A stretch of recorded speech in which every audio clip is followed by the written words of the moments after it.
Oke, assalamualaikum warahmatullahi wabarakatuh. Kita lanjutkan untuk mata kuliah semester pendek rekayasa lalu lintas tahun 2020. Jadi pertemuan 2, 3, dan 4 kemarin itu adalah pendalaman awal terkait dengan manual kapasitas jalan Indonesia, karena ini akan menjadi penting. Sudah saya katakan sebelumnya bahwasanya kita akan menggunakan panduan MKJI 1997 sebagai bahan SP kita. Jadi tidak perlu yang lain begitu ya. Jadi semuanya itu ada di sana, dan mungkin ada beberapa yang perlu untuk dikembangkan itu dengan sumber-sumber yang lain sebagai pendukung dari MKJI 1997. Baik, untuk hari ini kita akan berbicara mengenai survei lalu lintas. Ini menjadi penting karena di dalam sebuah analisis selalu menjadi kebutuhan terkait dengan data yang ada. Nah, data itu bisa diambil dari data primer atau langsung ke lapangan yang dilakukan oleh sendiri, didapat sendiri, ataupun juga data sekunder. Data sekunder itu adalah yang melalui pihak ketiga, artinya data itu tidak di kita, tapi kita meminta data tersebut dan kemudian dilakukan analisis terhadap data tersebut. Itu adalah data sekunder. Nah, di dalam survei lalu lintas ini adalah studi transportasi ya, yang bertujuan untuk mengumpulkan datanya data langsung di lapangan. Artinya survei lalu lintas merupakan data primer, kecuali kalau misalnya data tersebut kita ambil dari institusi. Misalnya data volume kita ambil dari Dinas Perhubungan yang sudah melakukan survei pengambilan data volume misalnya. Maka data lalu lintas ini dasar utama terutama dalam perencanaan geometrik dan penentuan tingkat pelayanan jalan. Volume lalu lintas akan menentukan jumlah lajur, jumlah jalur, dan juga lebar perkerasan yang akan diperlukan. Nah, dan besaran volume ini ya, kalau misalkan survei lalu lintas itu pada dasarnya merupakan survei volume yang dinyatakan dengan satuan mobil penumpang. Ini di saat reguler pasti kalian sudah mengenal kata-kata ini ya, SMP, kemudian kendaraan per hari, kendaraan per jam, SMP per jam. Nah, seperti itu. Nah, hingga saya ulangi kembali terkait SMP. SMP merupakan sebuah ukuran yang menunjukkan ruang jalan yang dipergunakan oleh suatu jenis kendaraan serta kemampuan manuver dari sebuah kendaraan tersebut. Nah, dalam satuan SMP itu parameternya biasanya adalah LHR atau lalu lintas harian rata-rata. Lalu lintas harian rata-rata merupakan jumlah kendaraan yang melalui suatu titik rata-rata dalam satu hari. Nah, seperti itu dah. LHR ini adalah data dasar kita. Artinya seluruh survei lalu lintas yang terjadi di lapangan itu sebenarnya tidak lain tidak bukan adalah bagaimana kita menganalisis perilaku dari kendaraan dengan volume itu sebagai data utama kita. Nah, kemudian survei lalu lintas ini harus dilakukan secara efisien. Oleh karena itu, perkembangan teknologi survei itu sangat mempengaruhi dari hasil ataupun keakuratan survei ini. Selain itu, selain dari teknologi juga survei lalu lintas ini karena dia sifatnya luas dan kita sudah mengetahui bahwasanya volume lalu lintas itu tidaklah sama satu sama lain baik dari segi tempat maupun segi waktu, maka survei lalu lintas ini bisa kita batasi sebagai batasan masalah kita. Misalnya kalau kita ingin meneliti di Jalan Sudirman, maka ditulislah di dalam laporan tersebut bahwasanya data ini adalah diambil di Jalan Sudirman saja. Nah, ini tidak masalah. Atau misalkan kita ingin memeriksa jaringan jalan, itu pun tidak masalah. Misalnya kita ingin memeriksa dari Jalan Sudirman tadi, kemudian menuju Jalan Arifin Ahmad, kemudian menuju ke Jalan Arengka. Itu juga merupakan survei lalu lintas. Nah, biasanya metode survei yang dilakukan di lapangan itu akan ditetapkan sesuai dengan tujuan survei, dana, peralatan, dan juga waktu. Karena tujuan survei itu akan membuat keterbatasan juga, artinya ketika kita ingin mendapatkan data survei lalu lintas itu sangatlah banyak. Bisa berupa volume, bisa berupa kecepatan, bisa berupa perilaku kendaraan, bisa berupa perilaku pejalan kaki, bisa juga volume pejalan kaki, dan seterusnya. Artinya kita batasi. Selain itu, dana dan peralatan ini juga, oleh karena itulah teknologi membantu kita untuk meminimalisir dari keterbatasan ini, terutama waktu. Misalnya, sekarang sudah ditanam beberapa jalan itu adalah CCTV misalnya. Nah, data CCTV dia akan merekam jumlah kendaraan dengan sangat akurat, sangat tepat, karena human error itu akan dizerokan, akan dinolkan.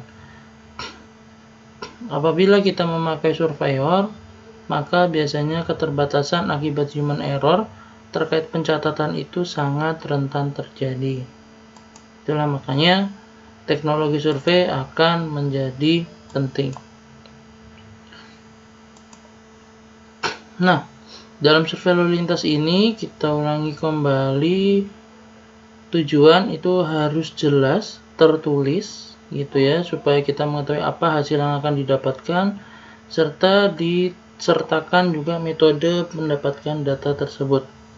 Ini penting supaya kita bisa untuk melakukannya itu dengan batasan yang jelas. Oleh karena itu, waktu dan lokasi harus menjadi suatu hal yang mutlak untuk dituliskan supaya data yang didapat juga valid. Kemudian metode tadi saya sudah katakan juga harus sesuai, dan juga metode ini harus memungkinkan untuk dilaksanakan.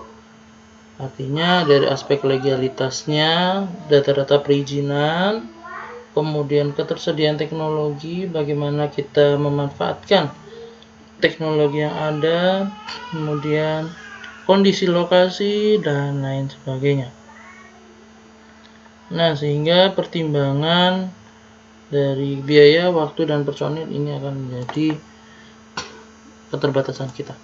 Oke, apabila kita menentukan surveyor, maka kita harus menentukan kualifikasinya.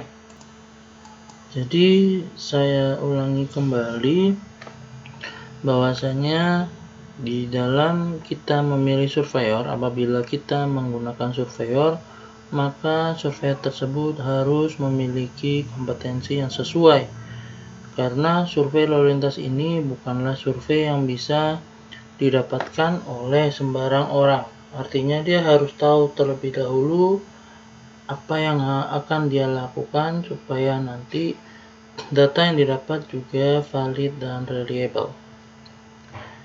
Nah, kualifikasi biasanya terkait dengan usia, pendidikan, jenis kelamin, kepribadian, kondisi fisik yang harus disesuaikan dengan karakteristik survei.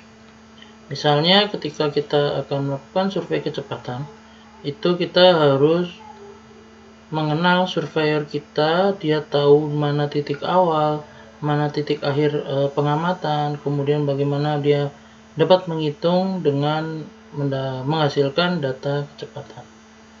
Nah, kemudian jumlah ini juga terkait dengan dana, itu juga harus cukup. Kemudian penempatan itu juga harus tepat gitu ya, karena kalau tidak tepat ya maka data yang didapat juga akan berantakan. Serta tidak menyulitkan dari proses mobilisasinya. Ya, karena untuk surveyor ini sendiri juga karena kita surveyor dan peneliti sama-sama manusia, artinya kita juga tidak boleh menyulitkan ya, tapi harus memudahkan supaya surveyor kita mendapatkan data sesuai dengan yang kita inginkan. Peralatan ini juga dengan pertimbangan seperti kondisi lingkungan, mobilisasi, instalasi, dan operasi dengan ketersediaan surveyor. Ketersediaan surveyor ini artinya apakah surveyor mampu untuk menggunakan alat tersebut atau tidak. Kemudian kondisi lingkungan juga mempengaruhi. Apabila kita berada di lingkungan yang mungkin cukup berbahaya, maka kita pertimbangkan dengan alternatif alat yang lain. Juga mobilisasi, tidak perlu kita harus menggunakan alat-alat yang mahal ya, dengan instalasi yang rumit, operasi juga yang tidak user friendly ya. Pakailah metode-metode atau alat-alat yang bisa membantu kita dan memudahkan kita, bukan menyulitkan. Nah, pencatatan ini akan menjadi kelemahan ya, karena pencatatan pada peralatan ada yang sifatnya menerus atau periodik, dan juga ada yang pencatatan secara otomatis ataupun manual. Nah, contoh peralatan yang sifatnya manual itu seperti alat tulis, traffic counter, meteran, walking meter, gitu ya, kemudian stopwatch, jam digital, video player, kamera video, dan lain sebagainya. Ini menjadi peralatan manual karena mereka semua harus dibantu atau dikuasai oleh manusia di dalam pengoperasian alat tersebut. Sedangkan kalau peralatan otomatis itu bisa berupa pneumatic tube, loop detector, laser gun, image recognition, dan lain sebagainya. Di dalam perbedaan antara manual dan otomatis, pada manual biasanya akan terpisah antara si mendapatkan data tadi ya, alat untuk mendapatkan data dan perekamannya, biasanya seperti itu. Seperti contoh misalkan papan kertas atau buku dengan traffic counter. Nah, itu biasanya dia punya sendiri-sendiri begitu peralatannya, sehingga manual itu manusia sendiri yang mencatat. Sedangkan kalau peralatan otomatis biasanya terdiri dari detektor, dia sudah basisnya sudah based on system, sehingga detektor ini yang akan menjadi pengganti manusia di dalam dia mendapatkan data dengan sensor. Serta penyimpan data biasanya ini adalah storage. Nah, jenis survei lalu lintas yang ada itu terdiri dari yang pertama adalah survei inventarisasi, di mana ini menghitung keadaan sarpras, sarana dan prasarana. Kemudian ini terkait juga mengidentifikasi terkait perlengkapan lalu lintas yang ada dan juga fasilitas angkutan umum yang tersedia, terutama pada jalur yang sudah disediakan. Kemudian yang berikutnya, jenis survei yang berikutnya adalah survei unjuk kerja, terdiri dari volume lalu lintas, kecepatan, kelambatan, dan aksesibilitas parkir.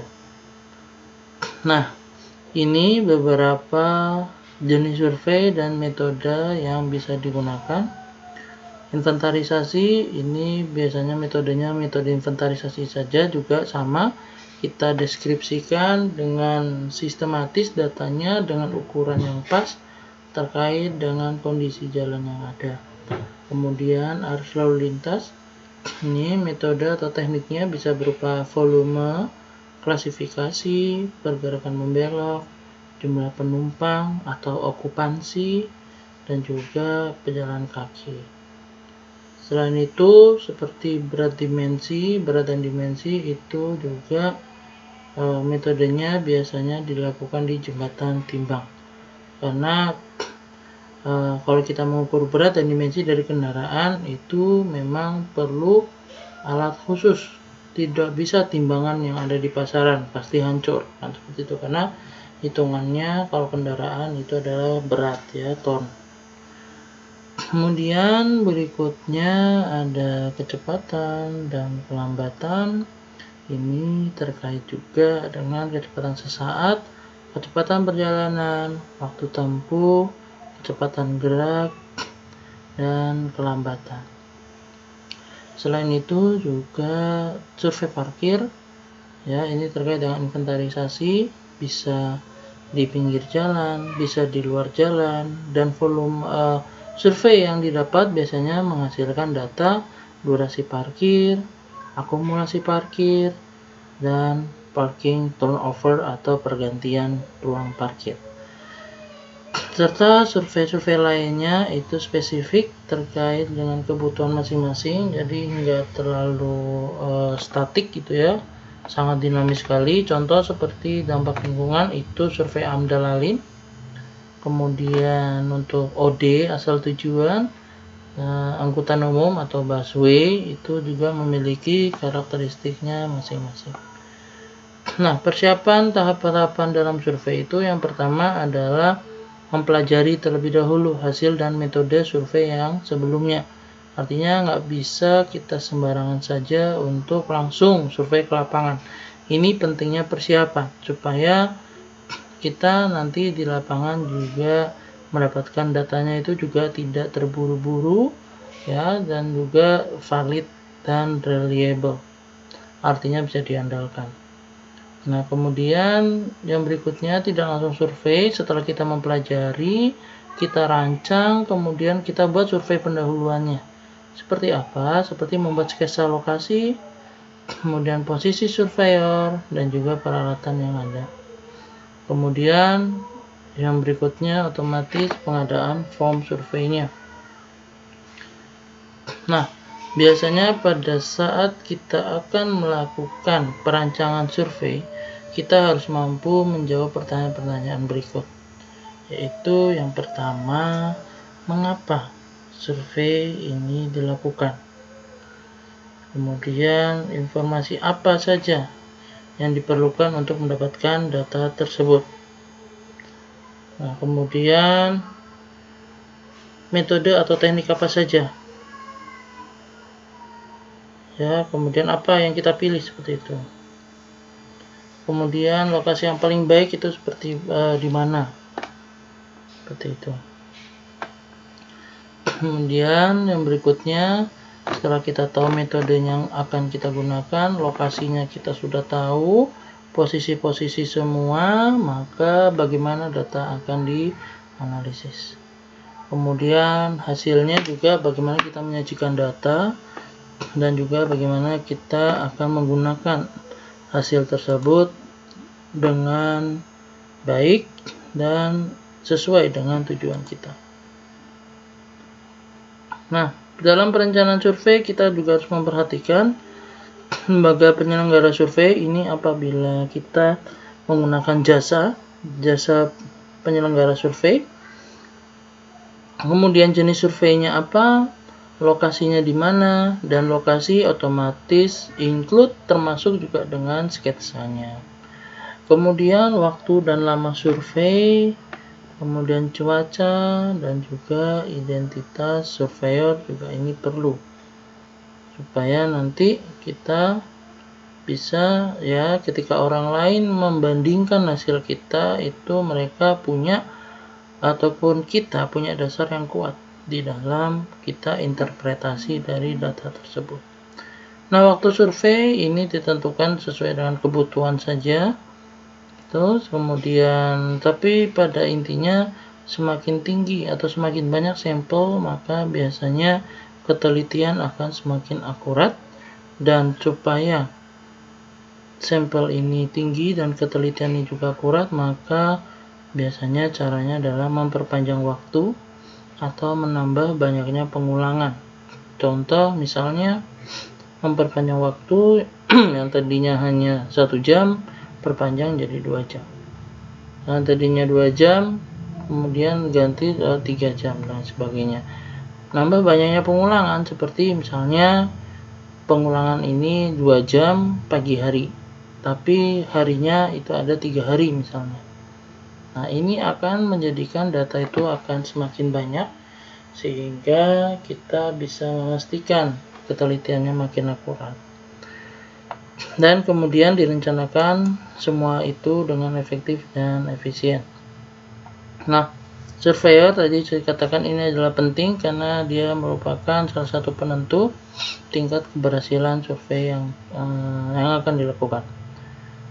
Tingkat kemampuan menjadi salah satu indikator, itulah makanya saat kita akan menggunakan surveyor, setidaknya kita yakin bahwasanya dia sudah bisa mendapatkan data yang kita inginkan.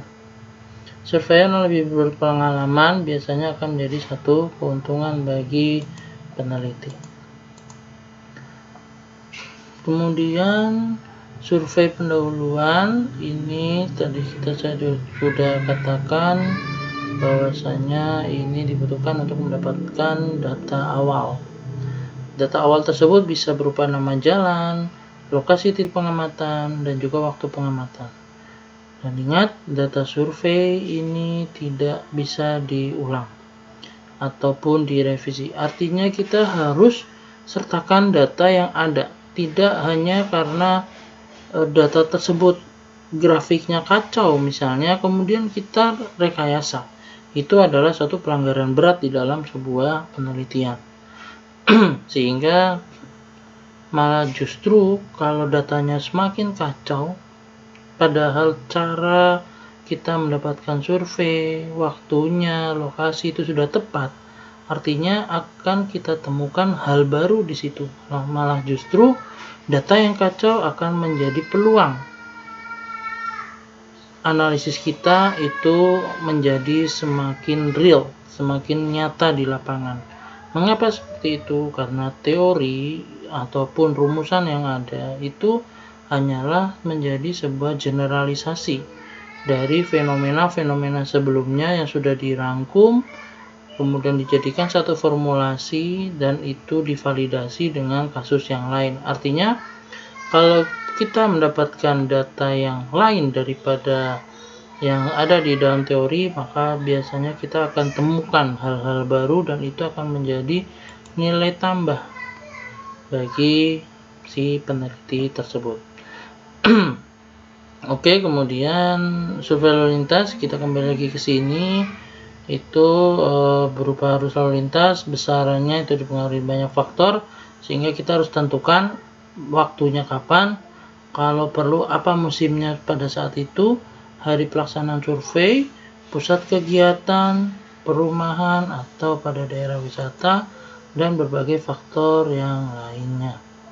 Kenapa ini menjadi penting nantinya ketika akan kita melakukan survei. Baik, mungkin itu yang bisa saya berikan untuk pertemuan ini. Kita akan lanjutkan pada pertemuan yang mendatang ya, karena memang ini menjadi evaluasi juga bagi saya, karena mungkin beberapa pada saat kuliah reguler itu biasanya live conference seperti ini itu biasanya lama, tapi ini memang saya sengaja untuk tidak sampai 30 menit atau 1 jam ya, nggak sampai, supaya nanti kalian juga tidak merasa bosan. Oke, demikian, kurang lebihnya mohon maaf. Assalamualaikum warahmatullahi wabarakatuh.